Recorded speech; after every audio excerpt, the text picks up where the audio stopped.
Muito bem, queridos, graça e paz da parte de Cristo. Queremos falar um pouco para vocês nessa tarde, um pouco mais sobre a salvação. Algumas pessoas pensam que a salvação é pelas obras, né? Mas de acordo com o livro de Efésios, capítulo 2, versículo 8, diz assim: porque pela graça sois salvos mediante a vossa fé. Isso não vem de vós, é dom de Deus.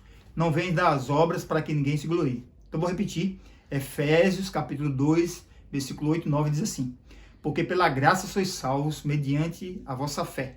E isso não vem de vós, é um dom de Deus. Não vem das obras para que ninguém se glorie. Então, a salvação é unicamente pela graça e misericórdia de Deus.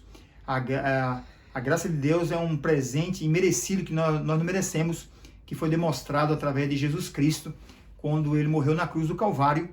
Então, nós precisamos aceitar a Jesus, crer no sacrifício de Cristo, crer que Jesus é um advogado suficiente, e se nós permanecer nessa fé, morremos nessa fé, em Jesus como advogado suficiente, nós morreremos salvos, ok?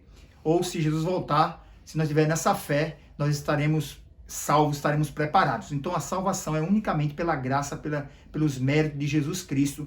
É você crer nele e crer que ele realmente é um advogado suficiente, um advogado qualificado para te defender, para te perdoar, para apresentar você perante o Pai lá no santuário celestial. Se você crê que Jesus é um advogado que realmente ele te absolve, que ele te abençoa lá no santuário celestial, que você crê que ele pede se você crê realmente que ele pede a Deus por você, se você crê que realmente o Pai te abençoa você pelo que Jesus faz lá no céu por você, então você está realmente salvo, você está absolvido, você está realmente preparado a qualquer momento, quando a morte chegar ou se você estiver vivo, se Jesus voltar. Mas queremos aprofundar um pouquinho mais essa questão da salvação pela graça, porque a Bíblia diz que existe 6 passos que confirmam a nossa salvação, né?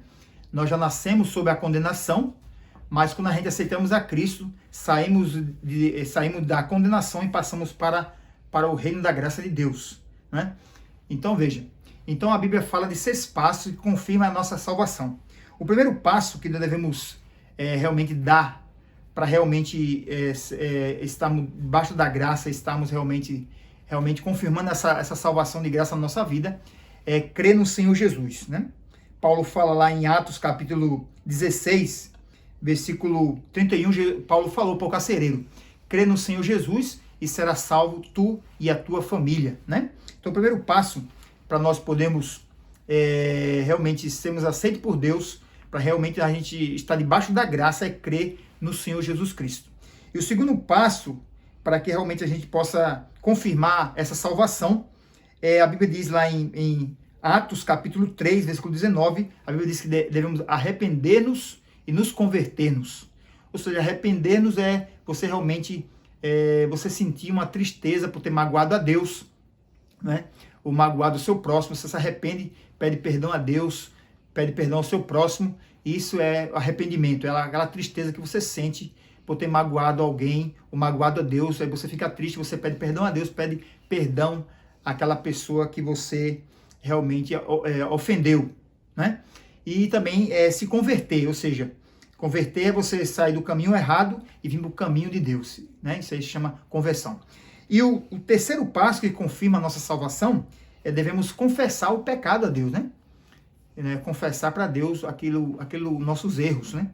Os pecados que nós cometemos, principalmente na hora que a gente vai dormir, nós devemos falar para Deus os pecados que nós cometemos durante o dia, as coisas ruins que a gente faz, que magoa a Deus, magoa as pessoas, devemos confessar, especialmente na hora que nós vamos dormir, que é uma hora que a gente faz um resumo mental ali e falamos e confessamos, falamos para Deus, confessamos e pedimos perdão a Deus em nome de Jesus. E o quarto passo que confirma a nossa salvação é que quando a gente se arrepende e confessa, nós procuramos então andar na obediência. E quando fala de obediência, está falando então dos 10 mandamentos, né? Que está lá em Êxodo capítulo 20, né? Então a Bíblia fala Jesus falou para o jovem rico, lá em Mateus capítulo 19, versículo 17, o jovem rico perguntou: o que é que eu devo fazer para ter a vida eterna? Jesus falou, se queres entrar na vida, guarda os mandamentos. Então, uma pessoa salva, realmente que aceitou a Cristo, naturalmente ela vai andar na obediência. Não tem como uma pessoa dizer que tem Jesus no coração, que aceitou Jesus e andar na desobediência a Deus. Se a pessoa diz que está com Jesus, aceitou Jesus e anda na desobediência, então essa pessoa não tem Jesus na sua vida e nunca aceitou Jesus, tá ok?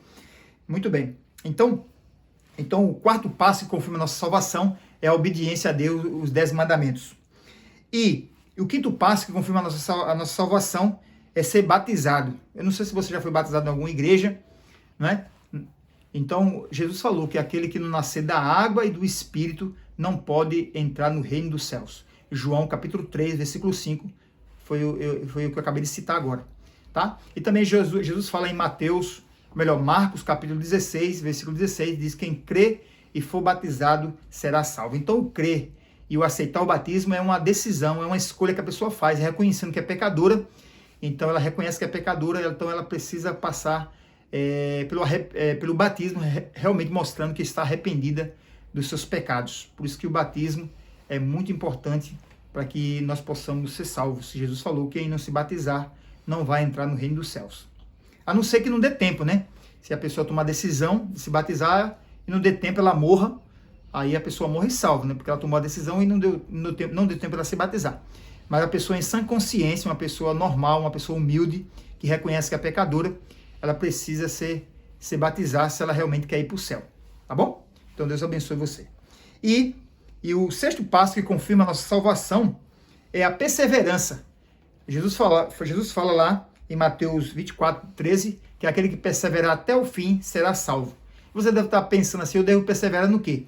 Você deve perseverar crendo em Jesus, se arrependendo, se convertendo todos os dias, confessando os pecados, perseverar nos mandamentos. Não precisa se pecar, não precisa se rebatizar de novo, né? Se vier a pecar, fazer algum pecado terrível, né, aos olhos dos homens, então você passa pelo processo da Santa Ceia, né, do lava-pés, da Santa Ceia, que é o comer o pão, que representa o corpo de Cristo, e beber do vinho, que representa o sangue de Cristo. Então ali, se você se pecar um pecado terrível aos olhos dos homens, né, porque aos olhos de Deus todo pecado é terrível, então você não precisa se rebatizar, precisa só passar pelo processo da Santa Ceia, então você será perdoado, será purificado, tá bom? Então esses são os passos que confirmam a nossa salvação, não é isso? Que Deus abençoe você. Então, queridos, você entendeu, né? Então, para nós sermos salvos, devemos realmente dar esses 6 passos, né? Os passos que confirmam a nossa salvação, que é aceitar a Cristo como Salvador, arrepender-se, converter, confessar os pecados, guardar os mandamentos, ser batizado e ser perseverante até o final. Então, se você realmente quer dar esses passos, coloque aí nos comentários: eu quero dar esses passos, professor Marcos. E a minha esposa Sara, ela vai cantar um louvor. Então esse louvor, ele vai falar comigo, vai falar com você nesse momento. E se você se sentir tocado pelo Espírito Santo ao ouvir esse louvor a Deus, que você realmente abra o seu coração agora, não endureça o seu coração. Eu não sei, eu não conheço você, não sei as lutas, as dificuldades que você está passando, mas uma coisa eu sei, que Jesus me ama, Ele te ama, Ele quer te salvar, está próximo à volta dEle, e você precisa dar esses passos na sua vida, né? Para você realmente morrer salvo, ou quando Jesus voltar, você possa estar preparado. Então um abraço para você e vamos ouvir esse